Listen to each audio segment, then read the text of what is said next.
Hey, Quincy.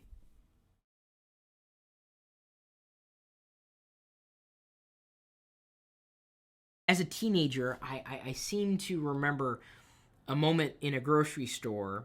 We were checking out. I was with my family, and I remember my dad, telling me that at some point I would need to shave and wear a tie because at that point I was kind of unshaven. As a teenager, I didn't have much facial hair, but it was still there enough that I should have shaved. And of course, I was wearing a T-shirt as a teen. Uh, And I thought to myself, God, I never want to be in a job where I have to shave every day or get dressed up. It just wasn't fun for me. And so I thought less about the profession that I wouldn't want to do and more about what I would not want to do within a profession. Get dressed up, shave, uh, and really follow somebody else's path. I don't think that's ever really been something for me. I've always kind of defined what it is that I want to do, and I've been lucky enough to have been successful to this point in being an entrepreneur.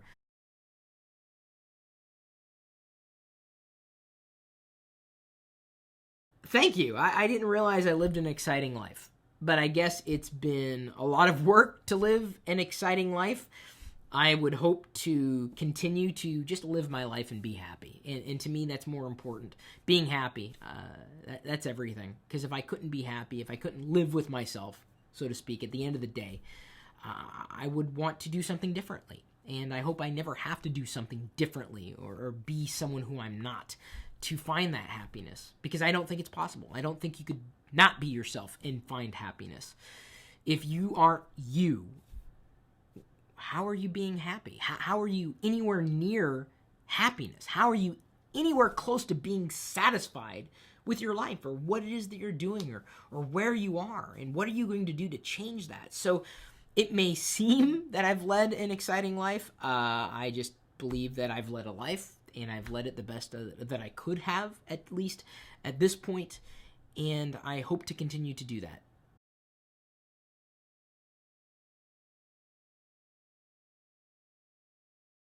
Uh, I'm not a tech video personality so much as I am just a geek. I'm Chris Pirillo. That's who I am.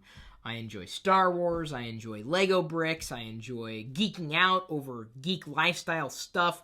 I enjoy buying geeky products. I enjoy cartoons and comics and sci-fi. And yes, technology. Sure, I enjoy the latest gadget as much as any other tech geek might enjoy. But pigeonholing me and saying I'm only a tech geek really it doesn't do me any good because that's not me. It's who you may want me to be or who a viewer may want me to be, but unfortunately that just never plays out.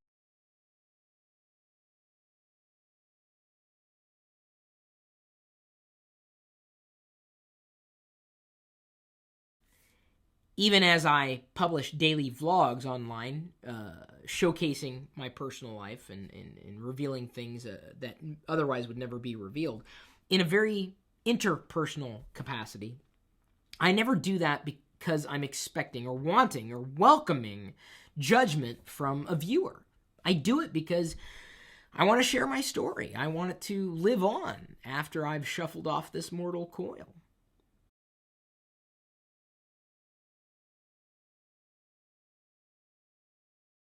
As a child, my main ambition in life really wasn't too far off the mark from what I'm doing now, even though I wasn't really thinking that what I'm doing now could be a career, carving out some kind of niche in being myself and generating revenue. I have always been comfortable in front of a camera, and I don't think that's ever going to change. And I don't know if that's really something that can be taught either. And when I look at a camera lens, I treat it as though it was another human being sitting on the other side, or maybe me talking directly to that human being like I'm doing right now. Uh, I guess I remember having ideas of what I might want to do when I grew up, but that was really being shoved into pre existing career paths And that just wasn't very exciting for me. I never looked at what someone was doing and said, I want to do that. Even acting, I never looked at an actor and said, I want to do that. I mean, it might have been fun, but I never really thought of that as a career choice. Even when I was studying in school, secondary level, I never really gave much thought as to what I was going to do. So when I started to pursue a degree in English education, I figured I could use it in a variety of situations, and indeed I could. I enjoyed writing creatively, primarily. And it really wasn't until the internet became a viable means of commercial transactions that I decided to eschew everything that I'd been studying to that point and pursue something that I thought was going to work, that I thought was going to be able to pay the bills. This was back in 1996. And I never would have thought that goofing around in front of a camera when I was a kid could ever be parlayed into something that could pay the bills. And it can. It has.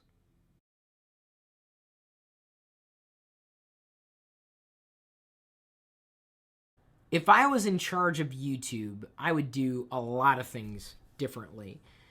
Chiefly concentrating on community more than content, and I think YouTube hasn't done enough to this point to really address some of the needs of people who understand the power of the platform. Some people are intent on publishing information and entertainment and putting videos out there, but for those who really value the connection that they have with people who sit on the other side of the lens, YouTube just doesn't do enough for that.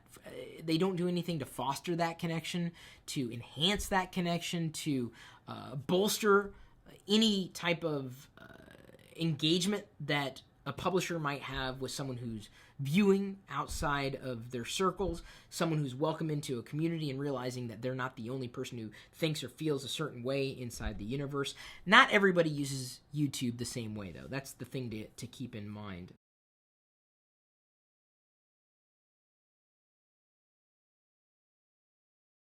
I'm not a fan. There are no other negative signals throughout social media that are so tied into negativity. I keep using the word negative, but that's really what it's about. And I can find out who liked my video. I can track that down to the user. I can't find out who disliked a video. The dislike button already exists inside the web browser. It's called back. And I know some people want to cling on to that dislike button as though their life depended on it, but unfortunately it only creates negativity and fosters negativity, and I will not ever endorse some kind of dislike. It's pretty obvious when someone dislikes something, whether it's in negative sentiment within a comment or they just don't pay attention to a piece of content. And I just find the dislike button completely useless. And I know some people would argue that filtering is a value to dislike buttons, but it's relative.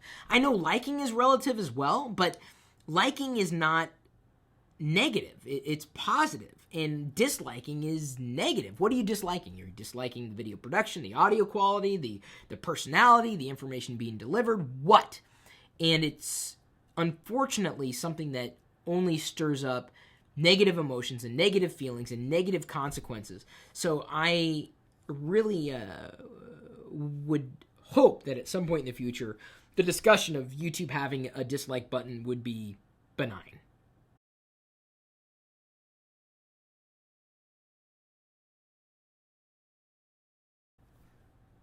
Although I would be very disappointed if the YouTube world or universe or platform disappeared, I would hope that it would not ever do that. I don't think it will.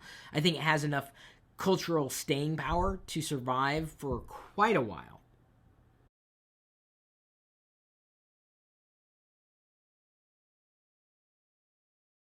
I would expect that my typical day is going to change over time, but you'll be able to see it play out. You'll be able to see what I did the day that I recorded this video. It's done. It's already there on YouTube. It'll be there for posterity. It'll be there for generations to come, assuming YouTube's around, or the video, or the format is around for years or decades or centuries or millennia or eons to come.